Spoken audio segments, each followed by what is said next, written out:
안녕하세요. 저는 20대 후반인 여성입니다. 저는 5년을 만난 남자친구가 있었어요. 한 달 전에 헤어졌습니다. 오랜 기간을 만나왔던 사람이라 막상 헤어지면 많이 힘들까봐 걱정이 앞섰는데 속이 다 후련하네요. 아무래도 이런 이야기를 친구들에게 할 순 없어서 임금님 귀는 당나귀 귀라는 심정으로 이렇게 사연으로나마 하소연을 하고 싶어 글을 써봅니다. 제가 오랜 기간을 만난 남자친구였던 2살이 연상인 오빠는 알뜰한 사람이었어요. 사실 저희 집도 그리 부유한 편은 아니었습니다. 살짝 빠듯한 정도랄까요? 당연히 대학교 학비도 학자금 대출을 해야 하는 수준이었죠. 그래서 어렸을 때부터 습관적으로 절약이 몸에 배어있는 편입니다. 요즘은 시대가 좋아져서 인터넷으로 제가 사고 쓰지 않는 물건들은 저렴한 가격에 내놓으면 필요한 사람이 제게 돈을 주고 가져가는 식의 중고거래가 잘 형성되어 있어요. 제가 혼자 살고 있는데 이사를 하면서 엄마가 제게 스팀 다리미를 하나 사주셨습니다. 그래서 원래 가지고 있었던 전기 다리미를 중고로 내놨었죠. 그때 다리미를 사겠다고 나타난 사람이 제 남자친구였던 오빠입니다. 제 이상형은 눈썹이 일자로 짙은 남자인데 오빠가 딱 그랬어요. 약간 첫눈에 반한 느낌이 들었죠. 가격도 선뜻 제가 5,000원도 깎아주었답니다. 거래가 끝난 후 제가 잘 사용하고 계시냐는 연락을 시작으로 만남을 이어갈 수 있게 되었고 우리 사이는 빠르게 연인 사이로 발전했어요. 알뜰살뜰하게 살고 있는 모습이 저와 비슷하더라고요. 그 모습에 반하게 되었습니다. 제 인생 첫 남자친구였어요. 저보다 조금 더 알뜰한 정도로 생각을 했었는데 전혀 아니었습니다. 세상 짠돌이의 구두쇠더라고요. 오빠와 5년 동안 만나면서 참 많은 일이 있었어요. 사귀게 된 이유는 제가 5만 원이 채 되지 않는 립스틱을 선물해달라고 했는데 그때 오빠의 실체를 알게 되었거든요. 사실 이걸 들으시면 자기 돈으로 사면 되는 건데 왜 사달라고 해? 라고 생각하시는 분들도 계실 거예요. 근데 저는 이것이 저만의 애정을 확인하는 방법이었습니다. 왜냐하면 오빠는 만날 때마다 돈 거리는 사람이니까요. 저는 돈 5만 원 때문에 헤어지게 되었어요. 립스틱을 하나 선물해달라고 했다고 오만 소리를 다 하더라고요. 된장년이 뭐니 이렇게 사치를 많이 부리는 사람이었냐면서 말이죠.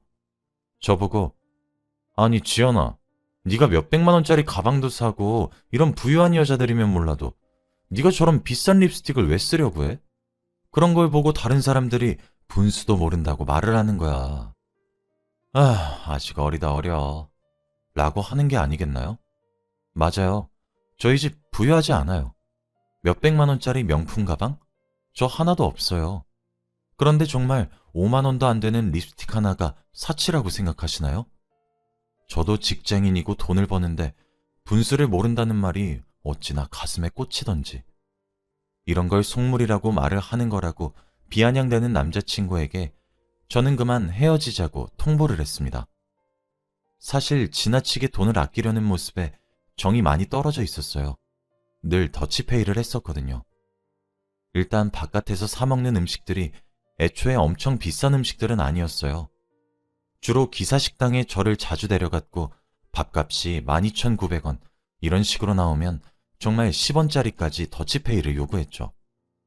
마트에서 막대 아이스크림이나 작은 사탕 이렇게 1,000원 안쪽의 군것질 거리는 제게 사다 주었는데 그럴 때마다 오빠가 큰맘 먹었다. 너니까 이런 거 사주는 거야. 라고 말을 하는데 뭔가 연애를 하면 할수록 전반적으로 참 궁상맞다는 생각이 들기 시작하더라고요. 5년을 만나면서 저희가 얼마나 많은 기념일이 있었겠나요? 물론 돈을 아끼는 건 좋은 일이 맞습니다. 돈은 허투루 쓰지 않아야 되니까요. 하지만 저는 써야 되는 순간이 오면 시원하게 쓰고 싶은 사람이에요. 기념일 내내 남들 다 가보는 아웃백, 빕스 이런 패밀리 레스토랑도 가보지 못했습니다. 비싸다는 이유로 말이에요. 항상 밥은 한 끼에 6,000원 내로 먹을 수 있는 곳에 가야 했죠. 5년을 만났는데 영화 본 적이 10손가락에 꼽을 정도예요. 영화관에서 보는 비용이 너무 아깝다는 이유로 말이죠. 3년 정도 지나면 TV에서 다 재방송해주는데 참았다 그때 보라고 하더라고요. 영화 볼 돈이면 밥 한 끼 해결할 수 있는 거 알지 않냐면서요. 참, 그 말이 뭐라고 어쩜 그렇게 서러운지. 올해 제 생일인 날엔 초코파이를 쌓아서 케이크라고 제게 건네어 주더라고요. 제 나이가 올해 28살입니다. 초등학생, 중학생이 아니라요. 비싼 생크림 케이크로 생일을 축하해 주겠다는 것은 바라지도 않았어요. 그냥 적당한 수준은 되길 바랬는데 서른이 코앞인 나이에 초코파이가 뭐냐고요. 1년 중 가장 기뻐야 할 제 생일에 제 기분은 정말 형용할 수 없었어요. 올해 초에 제가 가고 싶었던 회사로 운 좋게 이직을 할 수 있어서 연봉은 오르고 일하는 시간은 조금 줄어들게 되었어요. 그래서 마음과 지갑에 여유가 생기니 올해 유달리 궁상맞게 느껴졌습니다. 생일날 초코파이 케이크를 보며 서글퍼지는 마음을 억누르고 케이크가 먹고 싶다고 했어요. 오빠는 버럭 소리를 지르며 우리 형편에 무슨 케이크야. 너 나랑 결혼 안 할 거야? 그렇게 하고 싶은 거 사고 먹고 싶은 거 다 먹으면 결혼은 대체 언제 할래? 정신이 있는 거야 없는 거야? 라고 하더라고요. 그래서 이번에 립스틱을 하나 사달라고 말해본 거였습니다. 만약 아무런 말도 없이 사준다면 계속 연애할 생각이었거든요. 그럴 확률은 제로에 가까웠긴 했지만요. 헤어지자는 제 말을 듣고 오빠는 저를 붙잡았어요. 제가 그래서 물어봤어요. 내가 왜 좋은 건지 이유를 말해달라고요. 그랬더니 제가 좋은 이유는 딱 하나였어요. 제가 검소한 여자여서 너무 좋대요. 가방을 사도 엄청 비싼 가방이 5만 원 정도고 화장품도 백화점보다는 길을 걸어가다 보이는 아무런 화장품이나 사용하고 옷도 길거리에 파는 티셔츠 5천 원, 치마 8천 원씩 주고 사 입는 모습이 이뻐 보였다고 해요. 제 얼굴이 엄청 예쁘지 않지만 검소하고 아낄 줄 아는 사람이라서 착할 것 같았대요. 저 같은 사람에게 미래를 맡기고 싶었다고 합니다. 진짜 뭔가 망치로 한 대 얻어맞은 듯한 느낌이라고 해야 하나요? 멍하더라고요. 그리고 가장 먼저 느낀 감정은 비참함이었습니다. 처음 사귀어보는 남자친구는 제게 결혼을 전제로 만나고 싶다고 말을 했어요. 제가 너무 세상 물정을 몰랐었죠. 그래서 더운 여름날엔 은행에 가서 더위를 피했고 슈퍼에서 캔콜라를 하나씩 사고 나서 햄버거 가게 2층 창가 자리에 앉아 마셨어요. 술 마시고 싶은 날엔 무조건 포장마차에 가서 제일 싼 안주 하나 시켜 먹었죠. 밥 먹으면 기사식당 또는 김밥집, 주머니 속 1,000원짜리를 모아 떡볶이를 사 먹곤 했습니다. 5년 동안 저는 오빠에게 이것저것 선물을 참 많이 해줬는데 제가 5년 동안 받은 건 2,000원짜리 화장솜 하나랑 10,000원짜리 목도리 하나가 전부네요. 한 번은 제가 새벽에 열이 크게 나서 아팠던 적이 있었어요. 새벽 1시예요. 너무 열도 높고 아파서 오빠에게 말했더니 간호해주러 달려와 주더라고요. 그런데 약을 먹고 기다려도 열이 전혀 떨어지지 않아서 응급실을 가려고 채비를 하니까 문을 막고 비켜주지 않더군요. 나오라고 말을 하고 짜증을 내니까 응급실에 가서 진료받으면 돈이 너무 많이 나가니까 8시간만 기다리면 일반 병원에 문을 여니까 아침에 병원을 가라고 했습니다. 응급실 가면 돈이 너무 아깝다면서요. 제가 그래서 오빠 보고 돈 내달라고 안 할 거니까 당장 비키라고 소리쳤지만 그날 결국 끝내 비키지 않더라고요. 화를 내니 어지럽고 열이 더 났어요. 몸에 힘이 다 빠져 휘청거리다 결국 119에 신고해서 병원을 갈 수 있었죠. 막상 헤어지려고 마음을 먹고 5년을 돌아보니 참 궁상맞게 살았다 싶네요. 남들보다 생활력이 좀 더 강하고 돈을 좀 더 아끼는 남자라 생각했는데 말이죠.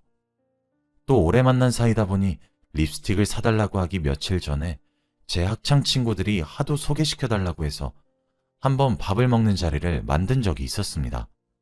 제 체면이 있는데 친구들까지 기사식당에 데려갈 수 없잖아요. 한 사람당 12,000원 정도 하는 곳이었어요. 웬일로 남자친구가 계산을 하더라고요. 원래 제가 하려고 했는데 웬일로 남자친구가 계산을 하더라고요. 그런데 제 친구들 보고 계좌번호를 불러주면서 자기 계좌로 각각 돈을 12,000원씩 입금하라고 했습니다. 그때부터였죠. 정이 한번 떨어지기 시작하자마자 후두둑 없던 정도 다 털렸습니다.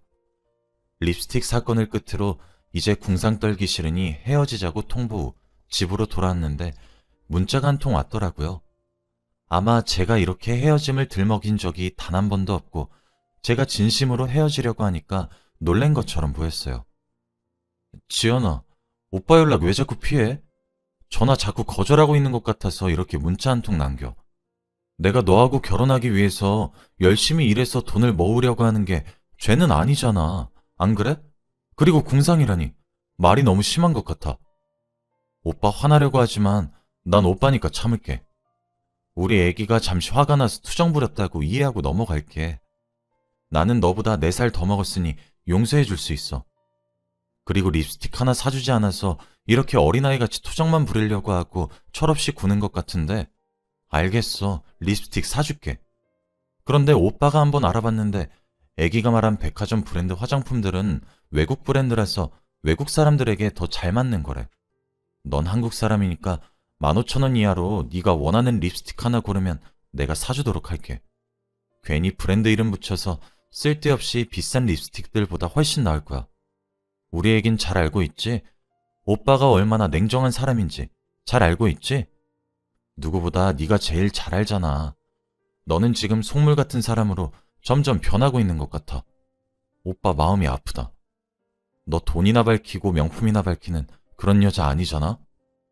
그렇게 착하고 검소한 너를 오빠는 놓아줄 수 없어.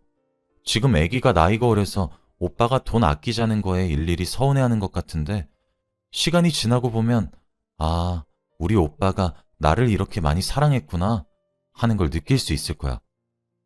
어리석은 실수 용서하는 건 지금이 마지막이야. 오빠가 이렇게 먼저 한 발짝 다가갔으니 애기도 나에게 다가와야겠지? 우리 애기가 또 같은 실수를 반복하지 않을 거라고 오빠는 믿고 있어. 애기는 오빠 없이 살지 못한다고 말했었잖아. 애기 입으로. 애기가 했던 약속 애기가 지켜. 우린 손잡고 끝까지 같이 가기로 했잖아. 이 연락을 끝으로 애기한테 먼저 연락하지 않을 거야. 나 냉정한 거 애기가 잘 알고 있잖아. 네가 연락하지 않으면 난 더 이상 연락하지 않을 거야. 만약 애기가 연락하지 않으면 분명 후회할 거란 사실은 명심하고 잘 생각하고 행동하길 바랄게. 세상에 오빠처럼 자상하고 애기 생각하는 남자 없을 거야. 연락 기다리고 있을게. 라고 말이죠. 저 진짜 문자를 읽는 순간 입에서 욕이 다 나오더라고요. 저는 바로 답장을 보냈습니다. 저기요, 김수혁 씨. 애기 거리지 말고 오빠 거리지 마세요. 진짜 문자 보다가 역겨워서 토할 뻔했어. 그냥 평생 궁상이나 떨면서 살아. 그쪽은 평생 다른 여자 만나서 그 여자 괴롭히지 말고 좋아하는 돈 꼭 끌어안고 오순도순 살길 바랄게. 아낄 수 있는 곳은 아끼는 게 맞다고도 생각해. 그렇지만 평생 당신처럼 궁상 떨고 싶지 않아. 그리고 진짜 나여서 참고 만났던 거야. 내가 처음 사귀었던 남자친구에서 내가 세상 물정을 너무 몰라서 그래서 5년이나 만나준 거라고. 그리고 우리 집 그렇게 똥구멍 찢어지게 안 가난해. 남들처럼 엄청나게 부유한 건 아니지만 미친 듯이 가난한 집 딸내미 아니라고. 사람 거지 취급하지 마. 기분 더러워. 그리고 5년 전 내가 그쪽을 만났을 당시에 학생이니까 저렴한 옷을 사서 입었던 거지. 사람은 나이를 먹고 환경이 변해. 옷을 사더라도 사는 목적과 때와 장소가 있어. 어떻게 서른이 코앞인 여자 보고 5,000원짜리 옷을 사 입는 모습에 반했다고 할 수가 있지? 너무 궁상 맞고 찌질해. 알아? 궁상 맞은 데다가 이제 구질구질하기까지 한 모양이네. 2번 다시 연락도 하지 말아주었으면 좋겠고 내 연락처도 당장 지웠으면 해. 이 문자 끝으로 차단할 거야. 정말 함께해서 더러웠고 2번 다시 만나지 말자. 라고 문자를 보낸 뒤 차단했습니다. 그 뒤로 친구들에게 자세한 속사정은 이야기하지 않고 헤어졌다고만 했더니 줄줄이 소개팅을 주선해주겠다고 하더라고요. 지금은 그중 한 분과 마음이 맞아 사귀고 있습니다. 그분도 제 전 남자친구와 동갑인 4살 연상인 남자인데 정말 존중받고 있는 느낌이 들어요. 지금 남자친구는 취미가 운동이라 어깨도 넓고 몸도 다부지죠. 그리고 로맨틱한 사람입니다. 살면서 꽃다발을 받아보긴 난생 처음이에요. 저와 비슷한 가정환경에서 자란 사람이죠. 부모님이 남자를 고를 때는 항상 가정환경이 비슷한 남자를 만나라고 했는데 그 말을 이제서야 뼈저리게 와닿네요. 아, 정말 속이 시원했던 건 지금 남자친구가 저를 집 앞까지 데려다 준 적이 있었는데 집 앞에 진짜 익숙한 실루엣이 하나 서 있더라고요. 자세히 보니 글쎄 전 남자친구였어요. 남자친구에게 고맙다고 들어가려고 하는데 절 부르더라고요. 그러면서 하, 너 남자 생겨서 나 버린 거였냐? 라면서 길에서 소리를 꽥 지르고 윽박 지르는데 그때 남자친구가 뭡니까? 라고 저를 남자친구 뒤로 끌어 보호하듯 다가가니까 소리를 지르다가 움찔거리며 물러나더라고요. 그래서 기환 씨 미안해요.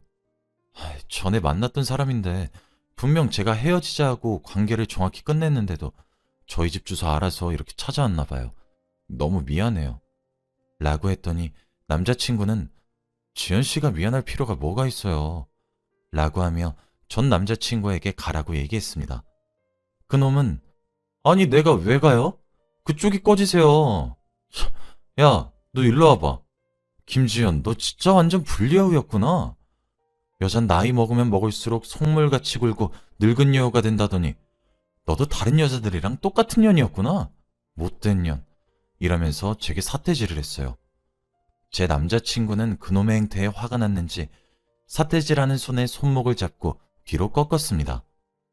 악악거리며 소리 지르는 그놈에게 제 남자친구는 아니 지금 누구 여자친구한테 지금 연연거리고 삿대질이에요. 경찰 불러서 신고해버리기 전에 두 번 다시 여기 찾아오지 마세요. 아니 진짜 이 사람 헤어졌으면 헤어진 거지. 당신 미쳤어? 이 오밤중에 전 여자친구 집 앞에 뭔 생각으로 찾아온 거야? 당장 안 꺼져? 라며 화를 내고 꺾인 손을 바닥을 향해 던지니까 그놈은 정말 볼품없이 나동그라졌죠. 진짜 솔직히 웃기고 고소한 마음이 들었습니다. 바닥에 내동댕이 쳐진 전 남자친구는 손목을 움켜쥐고는 꽁지가 빠져라 도망갔어요. 제 현재 남자친구는 그날 마치 공주님을 구해준 백마탄 기사님 같았습니다. 그 후에도 발신자 번호를 바꿔가며 가만두지 않겠다, 이렇게 쉽게 끝낼 수 있을 것 같냐 등 전 남자친구로 추정되는 협박성 메시지들이 여러 통 왔고 남자친구에게 전부 다 말했어요. 제게서 전 남자친구의 번호를 받아 직접 전화를 걸더라고요. 아마 모르는 번호라서 전 남자친구도 전화를 바로 받은 것 같았어요. 여보세요?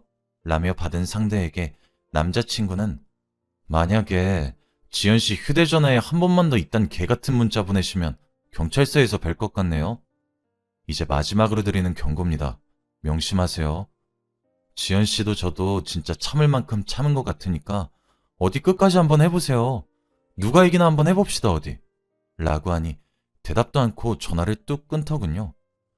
신기하게도 그 이후로 그런 메시지들도 싹 끊겼고 평화를 찾아왔습니다. 요즘은 너무 행복하고 사랑이 충만한 하루하루를 보내고 있어요. 저란 사람을 귀하게 여겨 사랑을 주는 남자친구와 연애하는 하루하루가 너무 행복할 뿐이에요.